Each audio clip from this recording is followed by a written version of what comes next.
Hello दोस्तों, कैसे हैं आप सब। दोस्तों आप लोगों को हैप्पी न्यू ईयर की ढेर सारी शुभकामनाएं। तो दोस्तों आप लोगों का मैं ये चाहता हूँ कि जो जो पिछला साल जैसा गुजरा उससे भी ज़्यादा अच्छा ये साल गुजरे, इसके लिए ढेर सारी शुभकामनाएं।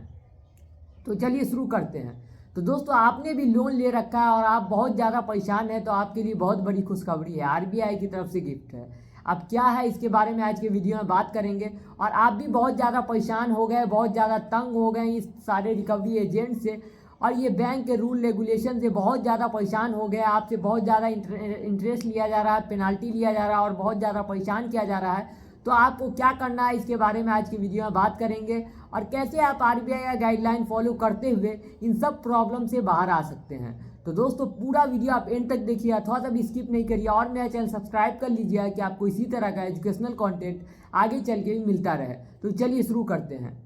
तो दोस्तों आपने किसी भी एनबीएफसी ऐप से लोन लिया है या बैंक से लोन लिया है, और आपको अगर किसी भी तरीके से बहुत ज़्यादा परेशान किया जा रहा है, या नहीं तो आपको बार बार धमकी दिया जा रहा है कि आपका लोन रीपेमेंट नहीं करिए तो आपके घर विजिट कर जाएंगे 2 बजे 3 बजे, इस तरह का कोई भी धमकी दिया जा रहा है, या आपके कॉन्टैक्ट लिस्ट पे कॉल करने की कोशिश करता है, ऐसा कुछ भी काम करता है, तो आप सबसे पहले उस कंपनी को कंप्लेन करिए और पूरा प्रॉब्लम बताइए। एक मेल करके लिख के हिंदी या इंग्लिश में पूरा प्रॉब्लम सबसे पहले उसको बताइए। जो आरबीआई गाइडलाइन है उसी के हिसाब से हम बता रहे हैं, तो उसको पूरा अपना प्रॉब्लम बताइए।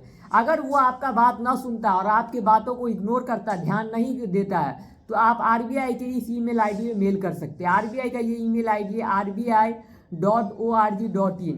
तो आरबीआई की इस ईमेल आईडी पे आप मेल करिए और बताइए आरबीआई को कि आपके साथ क्या क्या हुआ है, जिससे आरबीआई इस पर एक्शन ले सके।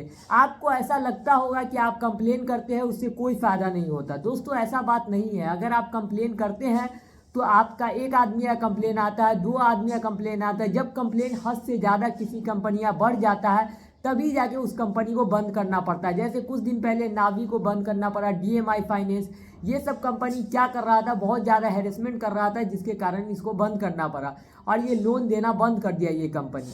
तो अगर आप लगातार कंप्लेन करते हैं तो ऐसा नहीं समझे कि आप एक बार कंप्लेन करिएगा कोई कंपनी बंद हो जाएगा। उस पर लीगल एक्शन होगा, उस पर पेनाल्टी लगेगा। लेकिन जब किसी कंपनी का जो प्रॉब्लम ज़्यादा क्रिएट करने लगता है, बहुत ज़्यादा हैरेसमेंट करने लगता है, इलीगल तरीके से बहुत ज़्यादा रिकवरी एजेंट को भेजा जाने लगता है, तब जाकर उस कंपनी को बंद किया जाता है, उसको लोन देने से मना कर देता है आरबीआई कि आप लोन नहीं दे सकते, लोन वाला कोई भी केस आप नहीं संभालिएगा। आरबीआई उसको डायरेक्ट मना कर देता है। और ये जो रिकवरी एजेंट इलीगल तरीके से चल रहा है, तो इसको पूरी तरीक़ा से बंद होना चाहिए।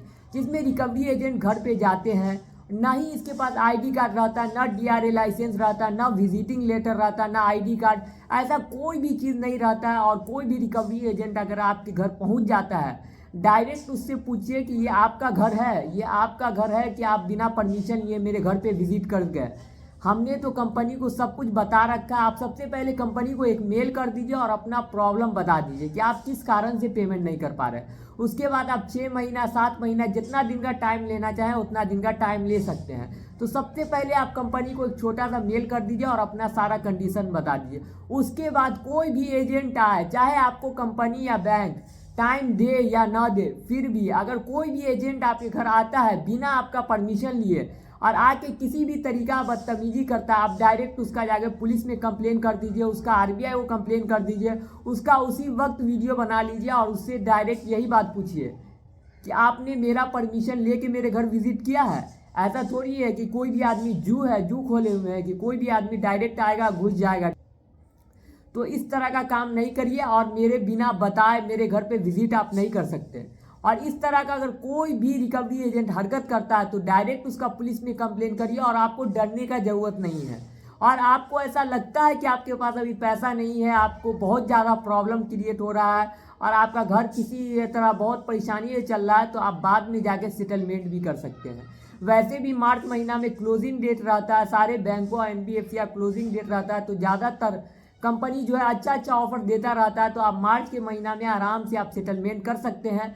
और इस तरह के रिकवरी एजेंट से आपको बिल्कुल भी डरने की ज़रूरत नहीं है। किसी भी तरीका जो धमकी आता है या नोटिस आता है, इन सब चीज़ों से बिल्कुल भी मत डरिए और परेशान होने की ज़रूरत नहीं है। अगर आपने लोन ले रखा है तो आपने कोई बहुत बड़ा क्राइम नहीं कर रखा है। ये कोई बहुत बड़ा क्रिमिनल ऑफेंस नहीं कर दिया है, ये क्रिमिनल केस के अंदर आता ही नहीं, ये जो लोन डिफॉल्ट करना है ये सिविल के अंदर आता है। तो अगर आप ऐसा कुछ भी कर रहे हैं तो आप प्लीज़ परेशान मत हुए। अगर आपके साथ किसी भी तरीका का दिक्कत आ रहा, मान लीजिए कि आपको अगर आपका वही सैलरी बंद हो गया या नहीं तो आपका जो काम कर रहे थे वहाँ से वो काम बंद हो गया, आप काम नहीं कर पा रहे हैं और आप परेशान हैं, तो आप कंपनी को सिंपल सा मेल कर दीजिए। और अगर किसी भी तरीका से आपको हद से ज़्यादा हैरेसमेंट हो रहा है या आपके फैमिली मेम्बर को बार बार कॉल करके बता देता है ये रिकवरी एजेंट कि ये आदमी लोन लिया और आपके डेटा को लीक कर देता है या आपके डेटा के साथ छेड़छाड़ करता है, तो आप डायरेक्ट आरबीआई को कंप्लेन कर सकते हैं। और आपको परेशान होने की जरूरत नहीं है, आरबीआई धीरे धीरे जरूर एक्शन लेगा। और अगर आपके घर पे कोई रिकवरी एजेंट विजिट कर रहा है तो उसका भी आप कंप्लेन कर सकते हैं पुलिस में जाके। और अगर कुछ लगे कि आपको बहुत ज़्यादा इलीगल तरीके से आपका डेटा लीक कर रहा है ये जो NBFC ऐप होके, तो आप साइबर क्राइम में भी इसका कंप्लेन कर सकते हैं। ये रहा साइबर क्राइम का ईमेल आईडी, तो आप साइबर क्राइम के ईमेल आईडी पे भी जाके इसका कंप्लेन कर सकते हैं अगर आपके साथ किसी भी तरीका आपका डेटा को लीक करता है या आपको बहुत ज़्यादा परेशान करता है।